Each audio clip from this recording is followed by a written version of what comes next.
Should we stop? No, you can continue. Okay. August 1972. August 1972. And where does Simcha live? Simcha Stewart now? He's living in Cleveland, Ohio, And he's married. right? And he has 2 children. One is 5.5, and one is 3. The girl is 3. And The their boy names, is 5.5. right. And the names are? Avi Mm-hmm. and Yafa.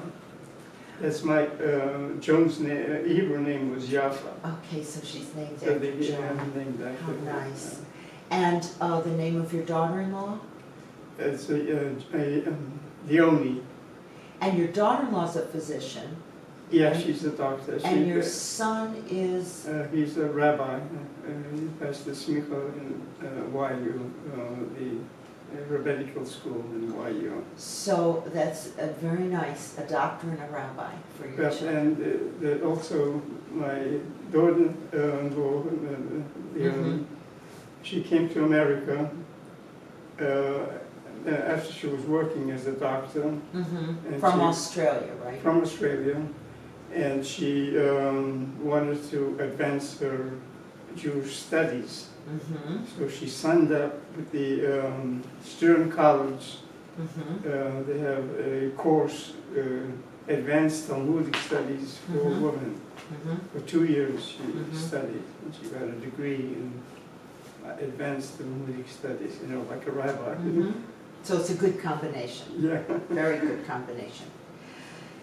Now, we do have to go talk about a sad event, the fact that Joan did not live to see her children grown up. No. She passed away when the kids were 14 and 11. Very sad. And she died of? She from breast cancer, metastasized, metastasized, yeah. Okay, yes, it's unfortunate, but we'll hope somewhere she's looking down and being proud of all that happened. Right, yeah. So you were basically a single father for a while, Yeah. raising the boys, and that couldn't have been easy. No, with having a job and raising and doing the housework. You were Mr. Mom. Well, We call it Mr. Mom. You were Mr. and not Mom. only that, I had to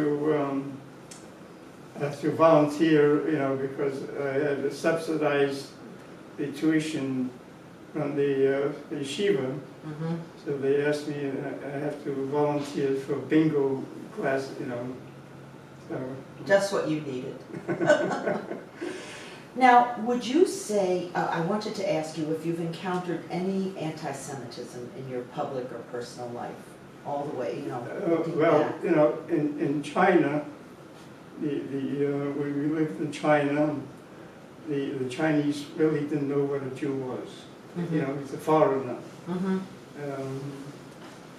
And then when the Japanese occupied China between 1941 and 1941 to 45, the European Jews that escaped from Europe Mhm. came to China, Mhm. and then they started to know what a Jew was at that time. Mhm.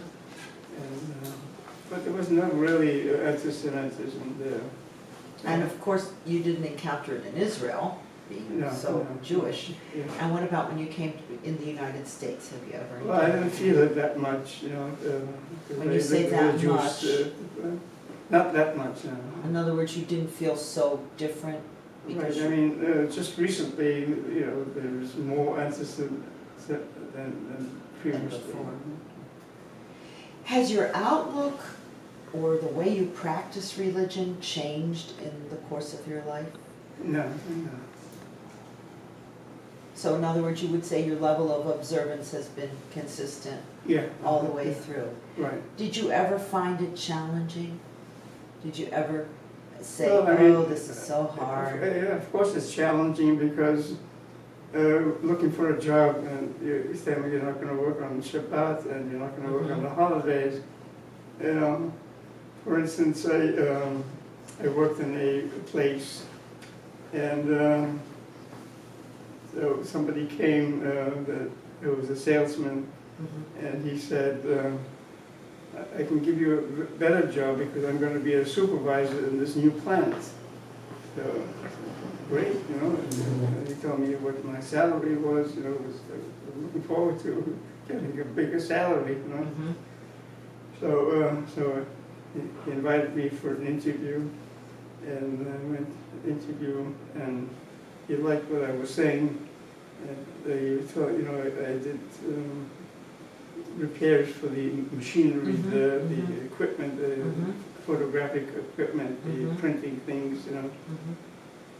So he said, you know, our biggest day is Saturday where we do all the repairs. And I said, uh-oh, I said, I don't work on Saturday. So they said, I'm sorry, I can't hire you. You know? So it was a given in your life. It wasn't like you ever said, well, I'll just do this one job, or you No, just, no. and your brothers too stayed Yeah. observant? Well, some of a couple of my brothers went out, you know. So They did. Yeah. What do you think kept you from doing that? I mean, What do you think kept you from, after all, you had the well, I brothers? mean, getting married and having children, and they're going to yeshiva, you know, so it's, And what made you send them to the Jewish school as opposed to well, I a mean, public you know, school? we saw, I was tempted to send them to public schools.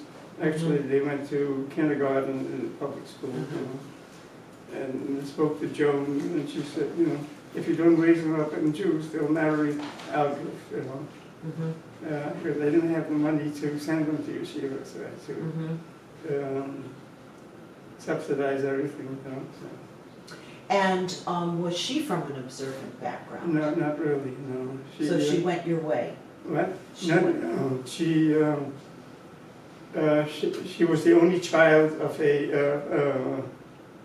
of the family, of the Mhm. mother and the father, Mhm. and they were not observant.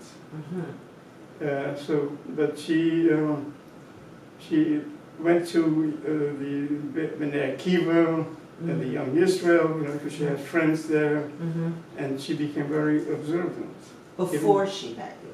Yeah, Okay, so her family wasn't observant, but she had herself personally right, been yeah. drawn to it, and she was more observant, and so she was fine with you being observant because that's how she wanted Right, to yeah, be. right. Yeah. Okay, yes, I see that.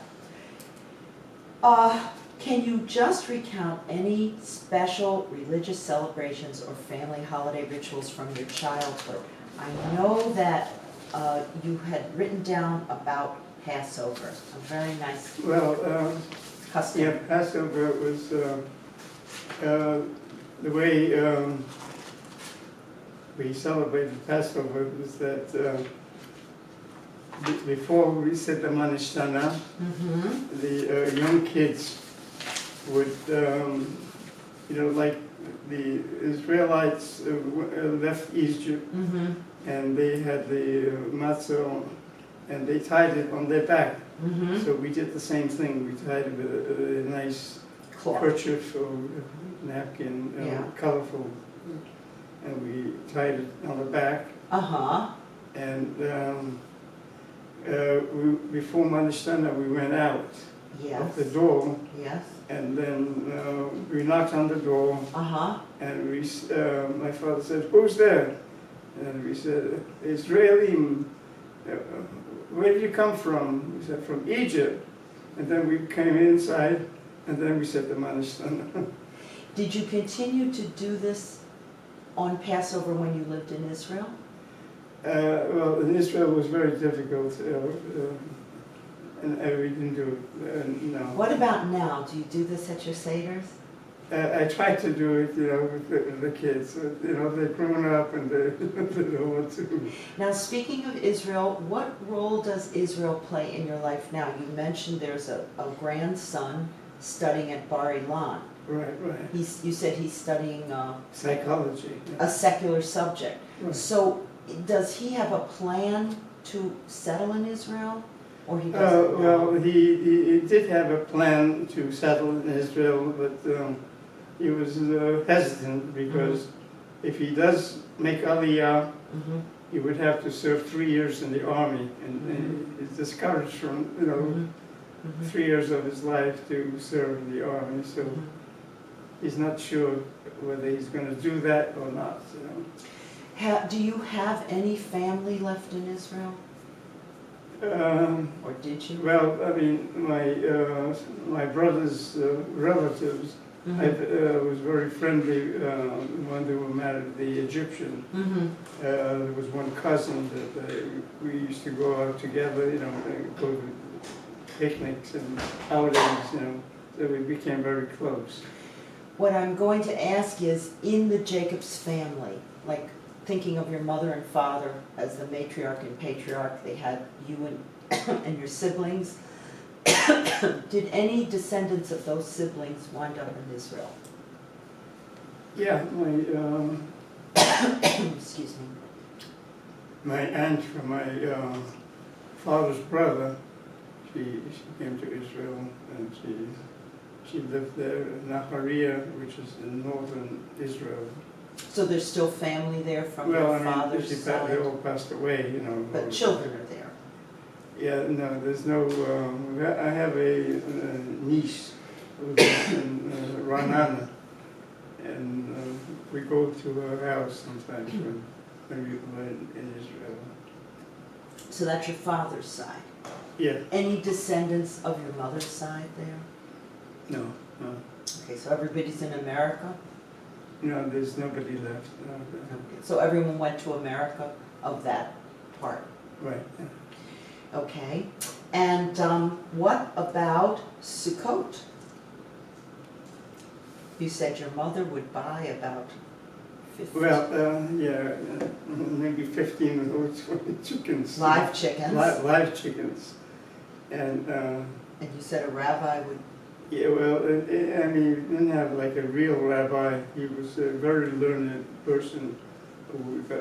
My father was very friendly with him, and he was a shochet. Not a rabbi, per se, And he would come,